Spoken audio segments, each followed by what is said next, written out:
Okay, I'm going to show you how to make the most delicious, simple pumpkin pie recipe ever. Like, your children could make this pie, or of course an adult could whip this thing up quick if you have to go to a party somewhere and you want to bring a nice little sweet treat that everybody's going to love. You could make two. You can just double the recipe, make two. If it's a big party, whoops, you can just make one. It is just fabulous. It's a recipe that is a keeper that you will jot down and make it over and over again. And I love it also because it's a fall recipe, and I love seasonal eating. Like, I look forward to fall because there's the squashes, you know, pumpkin pie and different foods that are ready in the fall. So I just love to go season by season and then make the special stuff. Pumpkin pie is one of them. Who doesn't love pumpkin pie? It's fabulous.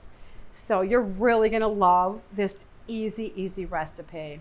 What we're gonna do is, I don't even try to go in order or anything. I just put everything in a bowl, mix it up, pour it in the crust, bake it. Simple. You do have to know the amounts of everything though. So you have cinnamon, nutmeg, cloves if you like cloves. I use canned milk, 3 eggs, 1 can of pumpkin, and some sugar. Simple. All right, I start by putting 3 eggs in the bowl. The reason you have to start with the eggs in the bowl first is because you want to slightly beat those eggs up. All right, so you have the 3 eggs in the bowl, and here's my magic mixer that I love. Isn't that a weird looking thing? It is weird looking, but it works so good. Okay, so I'm just gonna mix these up. Look how good it works. If you want to buy this thing, the link is in the description. Alrighty, so you put that in there first, and then you can just go ahead. I need a spoon right here. Put the can of pumpkin in. You know, pumpkin pie is like a staple. You know, it's like apple pie. There's just a few that are just, you know, everybody likes them. And okay, sugar, a half a cup of sugar. I do not put a ton of sugar into my pumpkin pies. One thing that is a turnoff to me, even though I love pumpkin pie, is when I take a bite of a pumpkin pie and it is so sugary sweet, all you taste is the sugar. I don't like that, so I only use a half a cup. I just use this canned milk because I don't keep milk in the house except for this canned milk. And the rest of this I'll use in my coffee when I have a cup of coffee. Since I need a cup of milk and I'm using evaporated milk, I'm gonna put half a cup of evaporated milk, and then the rest is water. 1 cup of milk. All right, so you dump that in there. I don't know if you can see in the bowl, it's just all in there. It's just, what gives your pumpkin pie a nice flavor is a little bit of cinnamon. I love cinnamon, so I do a teaspoon of cinnamon. Boop. And then some people like clove. Clove is very strong, so if you're gonna put a little bit of clove in there, you want just a teeny little sprinkle. But the holes are big, so you want to be very careful with the clove. In fact, just put it in a spoon. It even smells really strong. I'm only going to do a 1/4 teaspoon of nutmeg. I'm going to shake that off. Now, since the pumpkin's rather bland, be careful with your spices, because if you overspice it, it's going to be like a strong pumpkin pie. Now, all you have to do is mix this all up. So watch my supersonic mixer. It's gonna mix it up so easy, and you just go in a circle with this mixer. You don't have to like that way with a whisk where you're like, which is kind of hard to mix things up with a whisk. This thing, you just go in a circle, kind of fast, back and forth a little, and it just mixes it up really good.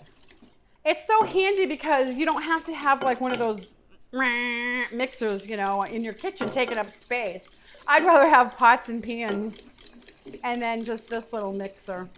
Okay, so I would say this is done.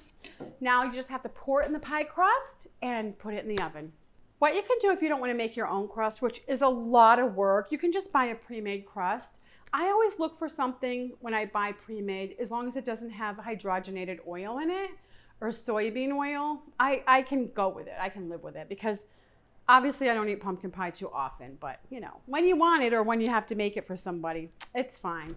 Another thing though, and this is how I normally make it for myself, I don't have any crust. I will just take this mixture and get one of my pie plates, spray it with spray, cooking oil spray, and then I just dump it in there and bake it the same exact way as if it was in a crust.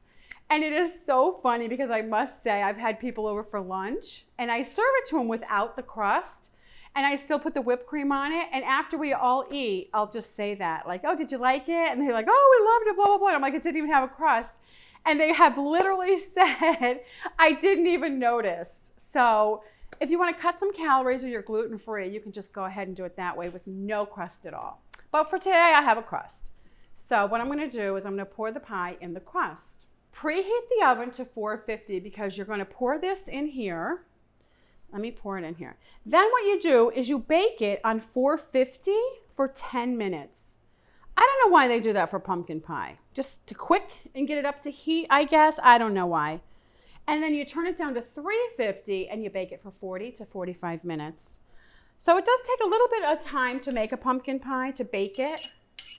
But I mean, whatever. You can throw it in the oven and go do something else. Just make sure you set a timer so you don't burn it.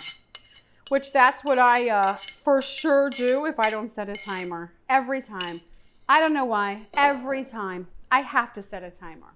Gotta be careful though, because it's right to the tippity top. And if you bend the little pie plate, it'll run out and spill. Nice and easy. Okay, I'm gonna set my timer for 10 minutes. Then I'm gonna lower it down to 350 and I'm gonna bake it for 45 minutes. All right, here you go. It's all finished. When you take it out of the oven, let it cool down to room temperature and then put it in the fridge to chill. And when it's ready to go, you can add your whipped cream on top. It's a super easy recipe and so delicious. I hope you give it a try. Please click the like button. It really does help me so much. Thanks for watching. Happy homesteading. Bye-bye.